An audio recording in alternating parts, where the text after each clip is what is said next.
Is the EGR valve more trouble than it's worth? It's meant to reduce emissions. But when it fails, it can cause more problems than it solves. In this video, we'll explore what it actually does, why it fails, and whether the benefits are worth the downsides. The EGR valve is one of those parts most drivers never think about until it goes wrong. But here's the thing, while it's designed to reduce emissions, it's also a common source of problems in petrol and diesel engines alike. In this video, we're asking the question, is the EGR valve really worth the hassle? Some drivers say it's essential, others say it's one of the most failure-prone, performance-limiting components ever added to an engine.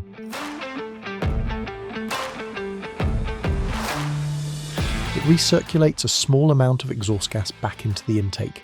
This lowers combustion temperature and reduces nitrogen oxide emissions, which are harmful pollutants linked to smog.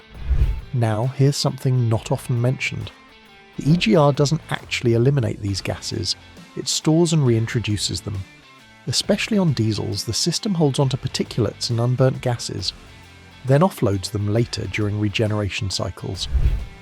In practice, that means carbon buildup, blocked DPFs, and inconsistent performance, especially on shorter journeys where the system doesn't get hot enough to clean itself. Critics argue that while it helps with emissions on paper, it shortens engine life by adding carbon back into the intake, where it doesn't belong. And when the valve clogs or fails, the engine struggles, fuel economy drops, and repair bills start to add up. One of the major complaints about EGR valves is reliability. On high-mileage cars, especially diesels, the valve and its surrounding pipes get choked with carbon. This can lead to everything from hesitation and poor idling to full-on limp mode. Manufacturers claim it's a manageable maintenance item, but in reality, most drivers don't even know it exists until the warning light comes on. And by that time, it's often too late to clean, you're already looking at a replacement.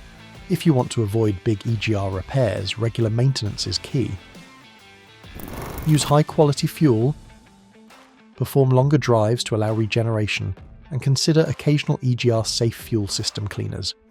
Some garages also offer ultrasonic EGR cleaning, where the valve is removed and cleaned using a heated solution and vibration. It costs less than a replacement and often restores function for a fraction of the cost. To combat these issues, manufacturers are adapting. Some modern engines now use electronically controlled EGR valves with feedback sensors to improve accuracy. Others have relocated valves to make them easier to access, or made them part of a larger emissions control module. There are also efforts in hybrid and electric powertrains to eliminate EGR altogether, since emissions are lower by design. Still, in most internal combustion engines today, EGR is here to stay. EGR divides opinion. Some see it as a necessary evil, a small inconvenience in exchange for cleaner air. Others think it's an outdated system that causes more damage than it prevents. Scroll through any online forum and you'll find stories of diesel drivers deleting the EGR and claiming better power, smoother driving, and improved longevity.